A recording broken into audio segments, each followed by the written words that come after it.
இன்றைய நாளிலே அருமையானவர்களே, கர்த்தருடைய தூதுக்காக சங்கீதம் 1 தொடக்கம் 3 வரைக்கும் வாசிக்க கேட்போம். துன்மார்க்கருடைய ஆலோசனையில் நடவாமலும் பாவிகளுடைய வழியில் நில்லாமலும் பரியாசக்காரர் உட்காரும் இடத்தில் உட்காராமலும் கர்த்தருடைய வேதத்தில் பிரியமாயிருந்து இரவும் பகலும் அவருடைய வேதத்தில் தியானமாயிருக்கிற மனுஷன் பாக்கியவான்.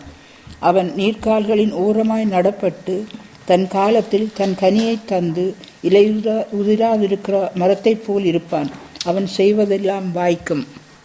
ஆமேன். கர்த்தருக்கு மகிமை உண்டாவதாக. இந்த வேளையிலே நாம் அவருடைய மகிமைக்காக என்னோடு சேர்ந்து இந்த ஒரு பாடலை நீங்கள் சேர்ந்து படியுங்கள். படித்து தொடர்ந்து அவருடைய வார்த்தைகளுக்கு கடந்து செல்லப் போகிறோம். ஆதியுமந்தமுமானவரே, அல்வாவும் ஓமேகாவுமானவரே,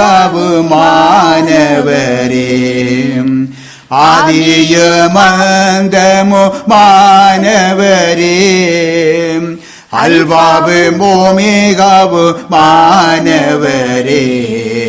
அல்லேலூயா அல்லேலூயா அல்லேலூயா அல்லேலூயா.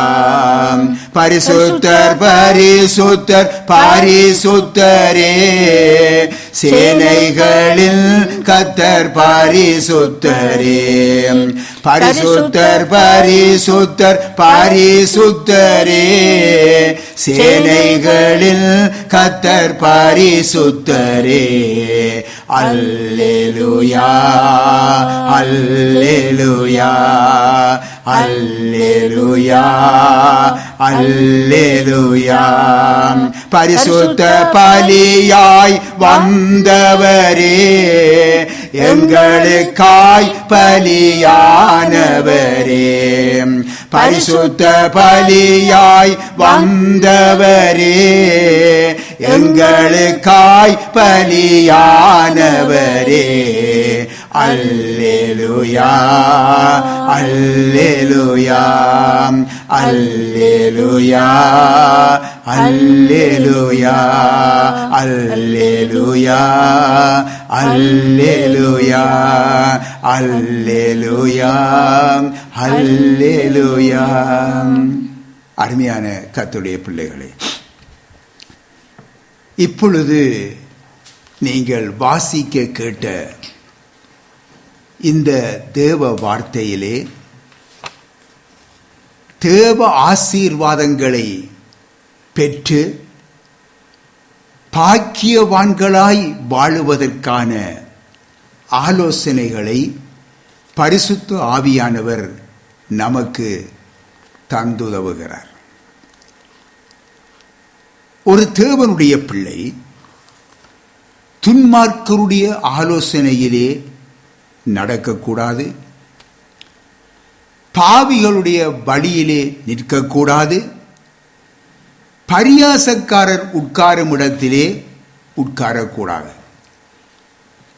ஆகவே இவ்விதமாய் முதலாவது தேவனுடைய ஆலோசனைக்கு எங்களை அர்ப்பணித்து, அங்கே பாருங்கள், தொடர்ந்து சொல்லப்படுது, கர்த்தருடைய வேதத்திலே பிரியமாயிருந்து இரவும் பகலும் அவருடைய வேதத்தில் தியானமாயிருந்தால் அவன் கர்த்தரால் ஆசீர்வாதம் பெற்றவனாக, கையிட்டு செய்கிற அனைத்திலும் அவன் வெற்றி பெறுபவனாக அவன் காணப்படுவான் என்று எங்களுக்கு கர்த்தருடைய ஆவியானவர் எங்களுக்கு உணர்த்துகின்றார்.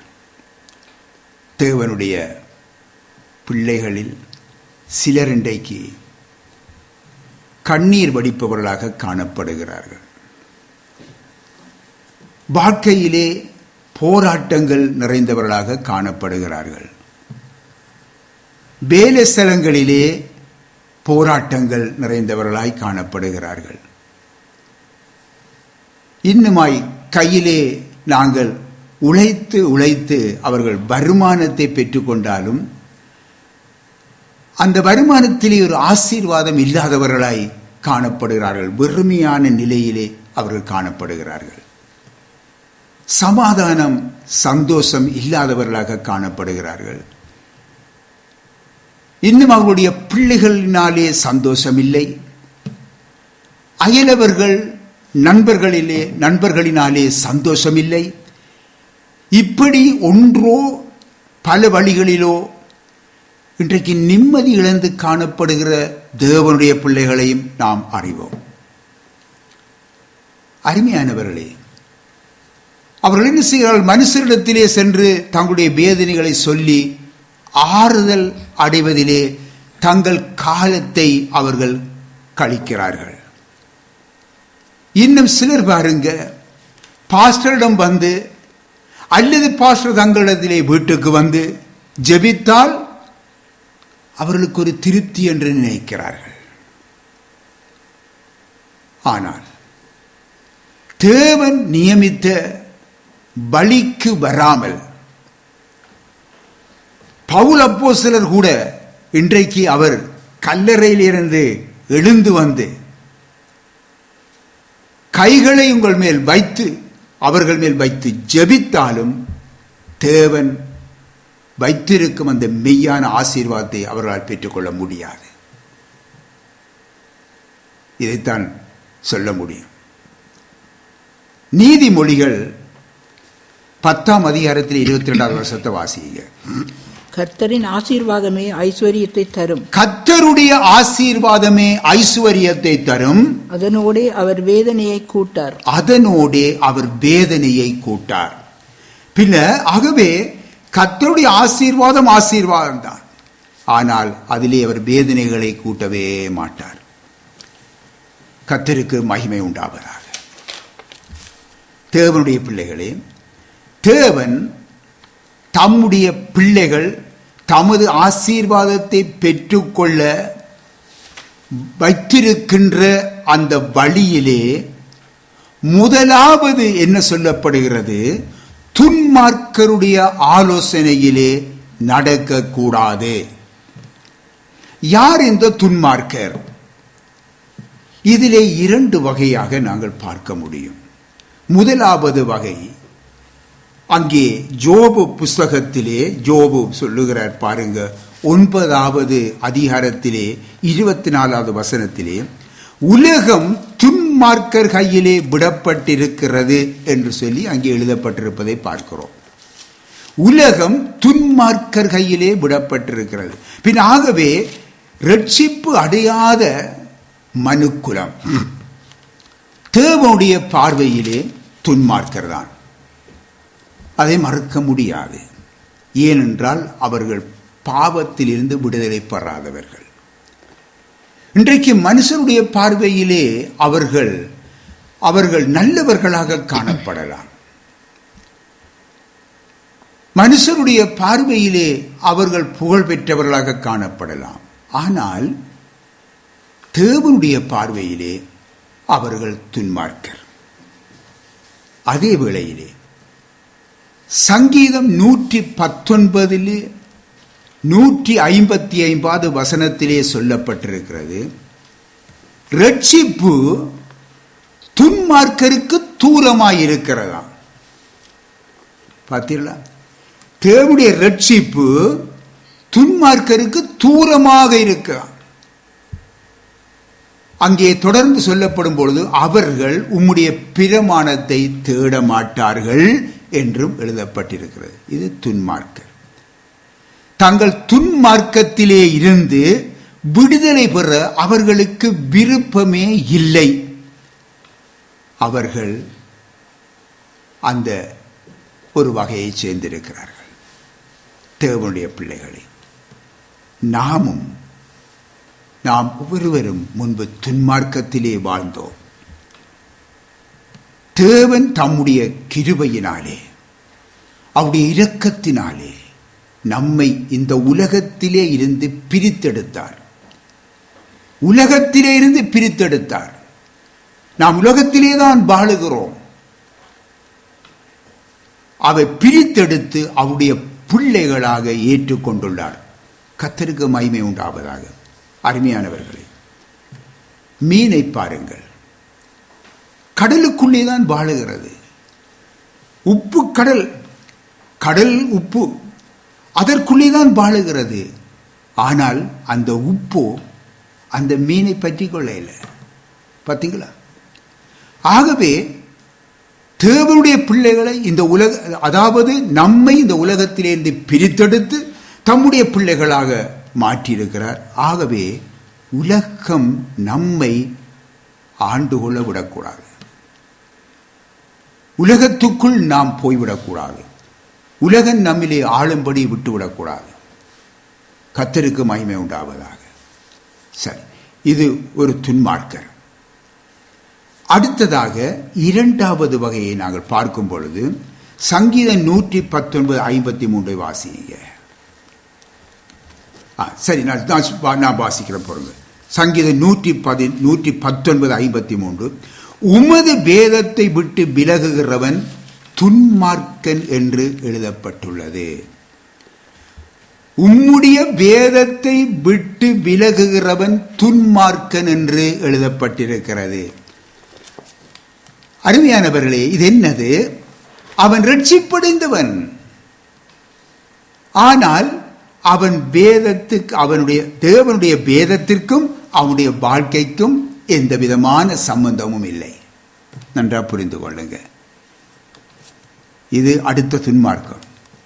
சங்கீதம் 37:21 அங்கே சொல்லப்பட்டிருக்கிறது, துன்மார்க்கன் கடன் வாங்கி செலுத்தாமல் போகிறான். நாங்கள் யோசிச்சிருக்கிறோமா இது துன்மார்க்கமா என்று சொல்லி?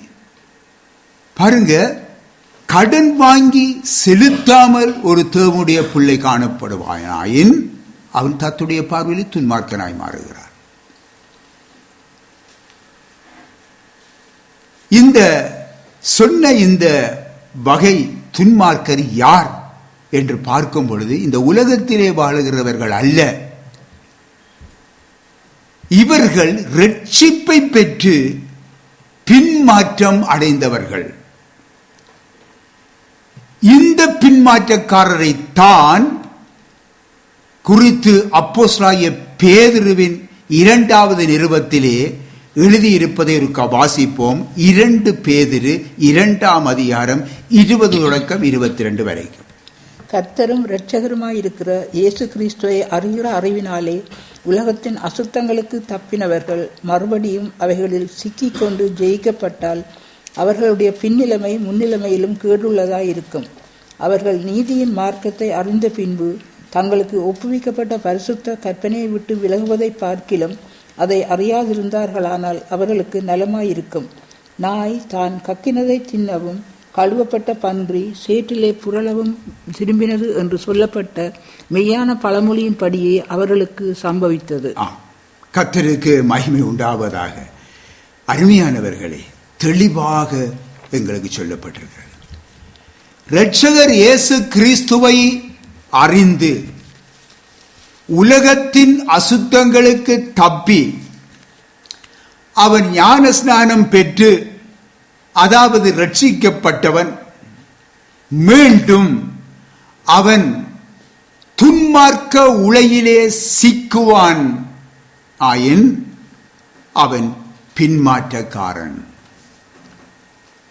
அவன் சபை ஐக்கியங்களை எல்லாம் மெல்ல மெல்ல அவன் விட்டுவிட்டு உலக ஐக்கியத்தோடு இணைந்து கொள்ளுவதிலே அக்கறையாயிருப்பான். உலக ஐக்கியத்தோடு இணைந்து கொள்ளுவான். இவனை நாய்க்கும் பன்றிக்கும் கர்த்தருடைய வேதம் ஒப்பிடுகிறது.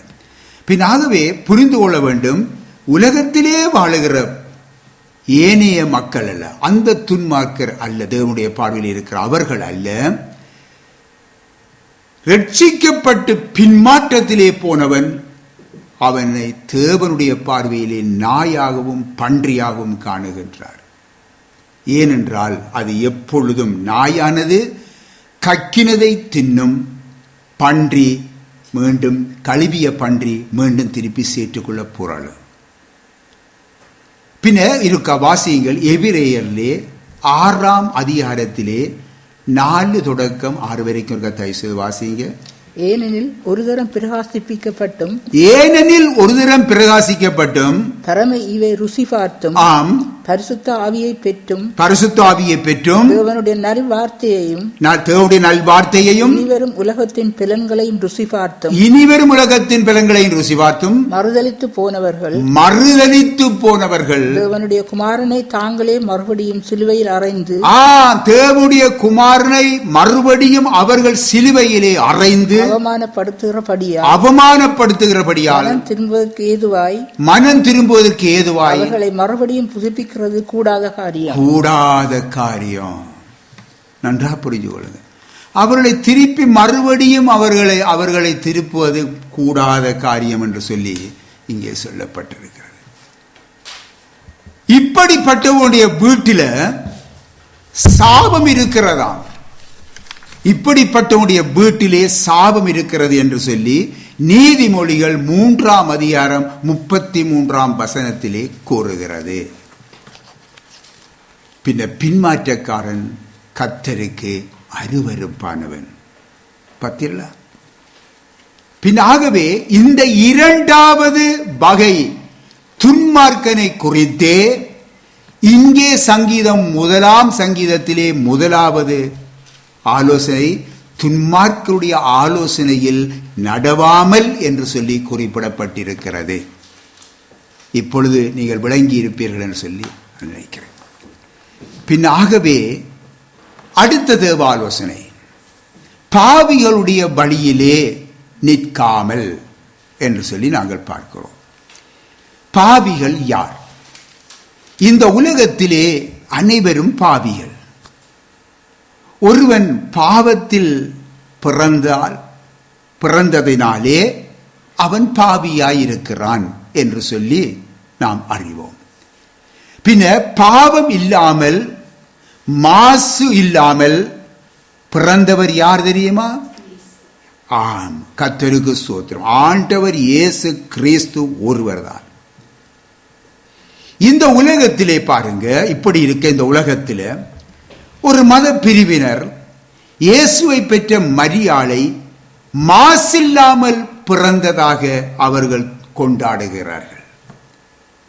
இது மாபெரும் தெய்வ நிந்தனை. மரியாள், இயேசுவை பெற்ற மரியாள், அவ ஒரு தாய் தகப்பனுக்கு பிறந்த ஒரு மானுட பெண். தாயார் தெரியுமா? அன்னம்மாள். அவர்களுடைய பாசையிலே, அந்த மத பாசையிலே சொல்ல அன்னம்மாள். தகப்பனுடைய பெயர் சுவக்கீன்.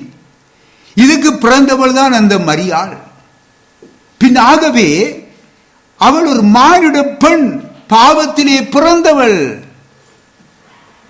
அவ தாவீதின் வம்சத்தான் ஆகிய யோசேப்பு என்ற புருஷனுக்கு நியமிக்கப்பட்டிருந்தவள். அதாவது யோசேப்பு என்ற வாலிபனுடைய மனைவி. ஆனால் அந்த யூத அந்த ஒழுங்கின்படி அவர்கள் இருவரும் கணவன் மனைவி என்ற அந்த உறவு வைத்துக் கொள்வதற்கு முன்பாக தேவனுடைய கிருபையினாலே தேவகுமாரன் அவள் கற்பத்திலே அவள் வந்து உதித்தார். ஆகவே அந்த கற்பம் பரிசுத்தம் உள்ளது. மரியாள் அல்ல, அந்த கற்பம் பரிசுத்தம் உள்ளது. இந்த பரம செய்தியை பரலோக தூதனால் அவளுடைய கணவனுக்கு அறிவிக்கப்பட்டது. ஏனென்றால் கணவன் சந்தேகப்பட்டவன். அவளை தள்ளிவிட அவன் ஆயத்தப்படுத்தி கொண்டிருந்தான். ஏனென்றால் அவன் தொடர்பு கொள்ளாமல், உறவு கொள்ளாமல் அவள் கற்பமாயிருக்கிறதை கண்டுவிட்டு இவள் ஏதோ கள்ள தொடர்பு இவளுக்கு இருக்கிறது என்பதை அறிந்து அவளை மெதுவாக தள்ளிவிட எண்ணியிருந்தான். அந்த நேரத்திலே தேவனுடைய தூதன் அவனுக்கு அங்கே சொற்பனத்திலே அறிவித்து நடந்த காரியங்களை அறிவித்ததினாலே, அந்த வாலிபர் நீதிமானாய் இருந்தபடியினாலே அங்கே பார்க்கிறோம், அந்த தூதனுடைய அந்த சத்தத்துக்கு செவி கொடுத்து அந்த ஒரே பேரான முதற் பேரான அல்ல, முதற் பேரானது அல்ல, கவனிச்சுக் கொள்ளணும், முதற் பேரானது அல்ல, ஒரே பேரான ஒரே பேரான அல்ல, முதற் பேரான குமாரனை அவள் பெரும் அளவும் யோசேப்பு தன் மனைவியுடன் உறவு கொள்ளாமல் இருந்தான் என்று சொல்லி மத்தேயு சுவிசேஷம் 1 அதிகாரத்திலே 25 வசனத்திலே எழுதப்பட்டிருக்கிறது. எனக்கு அருமையான பிள்ளைகளே, அதன் பின்பு பாருங்க, இயேசு பிறந்த பிற்பாடு அந்த யோசேப்பும் மரியாளும் கணவன் மனைவியாக வாழ்ந்து அவர்கள் பிள்ளைகளை பெற்றெடுத்ததை நாங்கள் காண்கிறோம். அந்த பிள்ளைகளும் பாவத்தில் பிறந்தவர்கள்தான், அது மாற்ற முடியாது, பாவியாய் பிறந்தவர்கள்தான். பின்ன ஆண்டவர் இயேசு சொல்லுகிறார் என்ன தெரியுமா? பாவிகளையே மனம் திரும்புகிறதற்கு அழைக்க வந்தேன் என்று சொல்லுகிறார். இதை நீங்கள் மத்தேயு சுவிசேஷம் 9 அதிகாரத்திலே 13 வசனத்திலே நீங்கள் பார்க்கலாம். ஆகவே இயேசுவின் தாய் மரியாளும் கூட மனம் திரும்ப வேண்டும் என்பதே கர்த்தர் இயேசுவின் அழைப்பு. மத்தேயு சுவிசேஷம் 9 அதிகாரத்திலே 10 வசனத்திலே நீங்கள் வாசித்து பார்ப்பீர்களாயின், கர்த்தர் இயேசுவுடன் பாவிகளும் வந்து பந்தி இருந்தார்கள் என்று சொல்லி நாங்கள் காணுகிறோம். பாவிகளை கர்த்தர் இயேசு ஒருபொழுதும் வெறுக்கவில்லை, அவர்களின் பாவங்களைத்தான் அவர் வெறுக்கிறார்.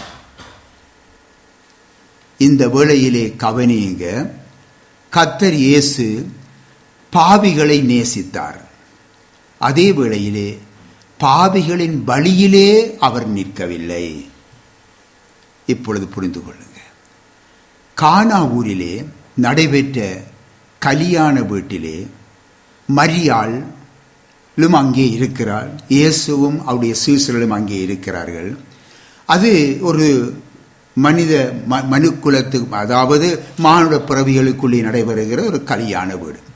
அப்பொழுது அங்கே திராட்சை ரசம் குறைபட்ட பொழுது அங்கே இயேசுவின் அற்புதம் ஒன்றை அவருடைய தாயாகிய மரியாள் எதிர்பார்க்கிறார். அப்பொழுது ஆண்டவர் இயேசு அவளை பார்த்து சொன்ன காரியம் என்ன தெரியுமா? ஸ்திரியே, எனக்கும் உனக்கும் என்ன, என் வேளை இன்னும் வரவில்லை என்று கூறினார் அல்லவா? பின்ன பாவியாகிய மரியாளுடைய வழியிலே அவர் நிற்கவில்லை, யாருடைய வழியிலே நின்றார்? பிதாவினுடைய வழியிலே நின்றார், தம்முடைய பிதாவினுடைய வழியிலே நின்றார் என்பதை நாங்கள் பார்க்கிறோம். பின் ஆகவே அருமையானவர்களே, தேவனுடைய பிள்ளைகளே, நாமும் இன்றைக்கு பாவிகள் மத்தியில் தான் நாங்கள் இப்பொழுது வாழ்ந்து கொண்டிருக்கிறோம். நாம் தேவனுடைய பிள்ளைகள், பாவிகளுடைய வழியிலே தான் நாங்கள், அவர்களுடைய மத்தியிலே தான் நாங்கள் வாழ்ந்து கொண்டிருக்கின்றோம். ஆனால் அவர்களது வழிக்கு நாம் சென்று விடாமல் நாம் தேவனுடைய வழியிலே நின்று நாம் அவர்களை மனம் திரும்ப அழைக்கிறவர்களாக காணப்பட வேண்டும். சில தேவனுடைய பிள்ளைகள் தங்கள் உறவினர் என்பதினாலோ அல்லது தாங்கள் விரும்பி விட்டோம் என்பதினாலோ அவர்கள் இருளின் பிள்ளைகளை அவர்கள் திருமணம் செய்கிறார்கள். சில தேவ பிள்ளைகள் கேட்டால் நான் விரும்பி இருந்துட்டேன் அல்லது அது என்னுடைய உறவு என்று சொல்லி அவர்கள் அப்படியான இருளின் பிள்ளைகளை திருமணம் செய்கிறார்கள். பாருங்கள், இருளின் வழிக்கு சென்று அவர்கள் வழியிலேயே, அந்த இருளின் வழியிலேயே நின்றும் திருமணம் செய்கிறார்கள். பாவிகளுடைய வழியிலே நின்று அவர்களுடன் ஒத்து நடக்கிறார்கள். இவர்களில் சிலர் கூறும் சாக்கு போக்கு என்ன தெரியுமா? அவர்களுடன் அப்படி வாழ்ந்தால்தான் அவர்களை ரட்சிப்புக்குள்ளே வழிநடத்தலாம் என்று சொல்லுவார்கள். அருமையானவர்களே, கொஞ்சம் சிந்தியுங்க. ரட்சிப்பு கர்த்தருடையது. இவர் இப்படி போய் அதுக்குள்ள போய்த்தானாம் ரட்சிப்புக்குள்ள வழி நடத்துவாராம். இன்னும் சிலர் பாருங்க, தங்கள் பாரம்பரிய மதத்திலே இருந்து சத்தியத்தை அறிந்துருவாங்க. அறிந்து மனம் திரும்பி ஞானஸ்நானம் பெற்று விடுவாங்க. ஆனால் தாங்கள் இருந்த அந்த பாரம்பரிய மதத்தை விட்டு விடாமல் அங்கேயே அதற்குள்ளே ஐக்கியப்பட்டு இருப்பார்கள். அவர்கள் சொல்லுகிற காரணம் என்ன தெரியுமா? அங்கே இருந்தால்தான் அவர்களை ரட்சிப்புக்குள்ளாக வழி நடத்த முடியும். எவ்வளவு ஒரு மோசமான சாக்கு போக்கட்டு பாருங்க. அருமையானவர்களே, தேவனுடைய பிள்ளைகளே, பாவிகள் வழியிலே நிற்கவல்ல. நன்றாக புரிந்து கொள்ளுங்க. பாவிகளுடன் ஐக்கியப்பட்டிருக்க அல்ல. சபை என்பது ரட்சிக்கப்பட்டவர்களின் கூட்டம் என்பதை நினைவில் கொள்ள வேண்டும். ஆகவே நாம் ரட்சிக்கப்பட்டு விட்டோமா, அவ்விதமான அமைப்பிலே இருந்து வெளியே வர வேண்டும். வெளியேறி வந்து பரிசுத்தவான்களுடைய கூட்டத்தோடு சேர்ந்து கொள்ள வேண்டும். இது தேவ சித்தம், இது தேவனுடைய சித்தம். சரி, இறுதியாக பரியாசக்காரர் உட்காரும் இடத்திலே உட்காராமல் என்று சொல்லப்பட்டிருக்கிறது. யார் இந்த பரியாசக்காரர்? வாசிப்போமா? 2 பேதுரு 3ஆம் அதிகாரம் 3ஐயும் 4ஐயும் தயவு செய்து வாசிங்க. முதலாவது நீங்கள் அறிய வேண்டியது என்னவெனில் கடைசி நாட்களில் பரியாசக்காரர் வந்து தங்கள் சுய இச்சையின்படியே நடந்து. கடைசி நாட்களிலே இந்த பரியாசக்காரர் வந்து தங்கள் சுய இச்சையின்படியே நடந்து அவர் வருவார் என்று சொல்லுகிற வாக்குத்தத்தம் எங்கே? பிதாக்கள் நித்திரையடைந்த பின்பு சகலமும் சிருஷ்டிப்பின் தோற்றம் முதல் இருந்த விதமாய் இருக்கிறதே என்று சொல்லுவார். பாருங்கள், எவ்வளவு அவர்களுடைய பரியாசத்தை பாருங்கள். இப்படியெல்லாம் நடந்திருக்கிறதே, இத்தனை வருஷமும் சொல்லப்பட்டு கொண்டு வருகிறதே, அவர் வந்துட்டாரா? பரியாசக்காரர். அவர்கள் தங்கள் சுய இச்சையின்படி நடப்பவர்கள். அவர்கள் தங்களுக்கென்று ஒரு வழியை என்ன செய்கிறார்கள் தெரிந்து கொண்டு சத்தியத்தை கேலி பண்ணுகிறார்கள். இயேசு கடலின் மேல் நடந்தார்.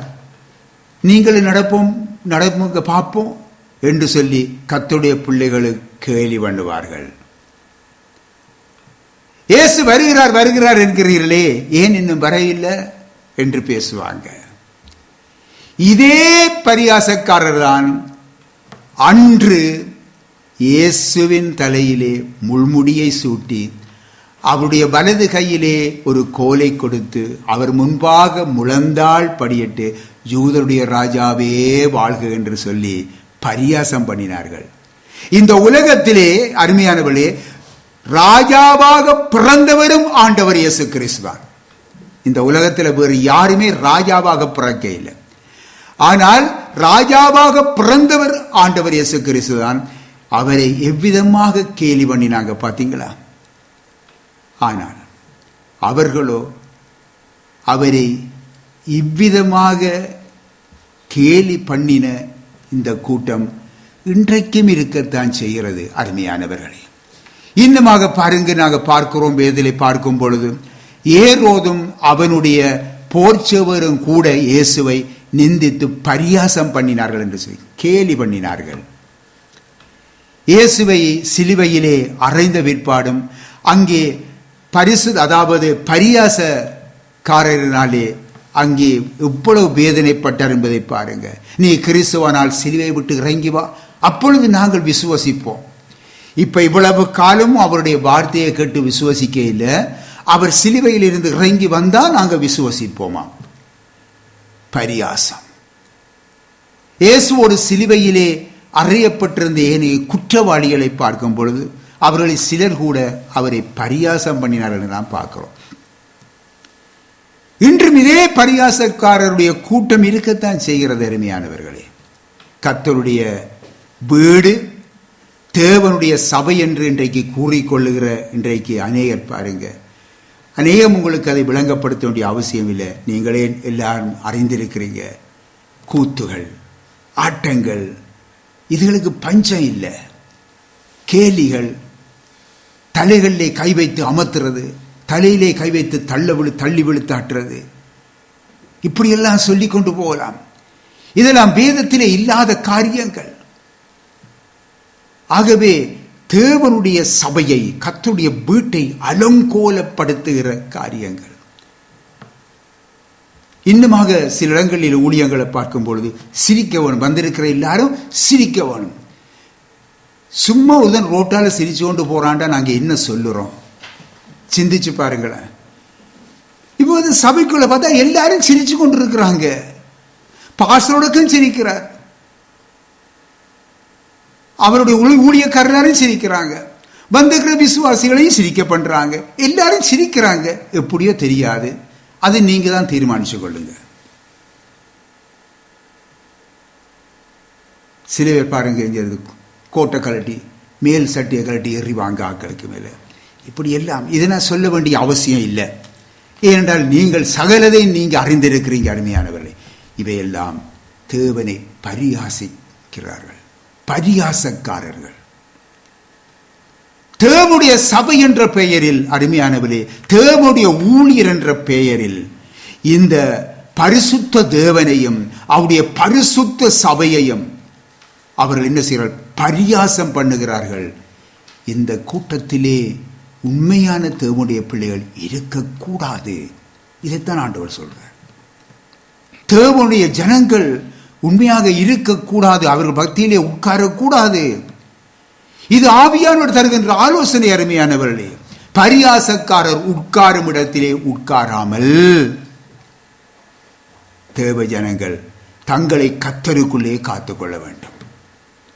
நீதிமொழிகள் 14ஆம் அதிகாரத்திலே 4வது வசனத்திலே நாங்கள் பார்க்கிறோம், மூடர் பாவத்தை குறித்து பரியாசம் பண்ணுகிறார்கள் என்று எழுதப்பட்டிருக்கிறது. நீதிமொழிகள் 17ஆம் அதிகாரத்திலே 5வது வசனத்திலே ஏழையை பரியாசம் பண்ணுகிறவன் அவனை உண்டாக்கினவரை நிந்திக்கிறான் என்று எழுதப்பட்டிருக்கிறது. தேவனுடைய பிள்ளைகளே, நீங்கள் இந்த பூமியிலே ஆசீர்வாதமாய் இருக்கவே அழைக்கப்பட்டவர்கள். நீங்கள் தேவ ஆலோசனைகளுக்கு கீழ்ப்படிந்து கர்த்தருடைய வேதத்திலே பிரியமாயிருந்து இரவும் பகலும் அவருடைய வேதத்தில் தியானமாயிருந்து தேவ ஆசீர்வாதங்களை பெற்று ஜெயம் கொண்ட ஆவிக்குரிய வாழ்க்கையை வாழுவீர்களாக. கர்த்தர் உங்களை ஆசீர்வதிப்பாராக. ஆமென்.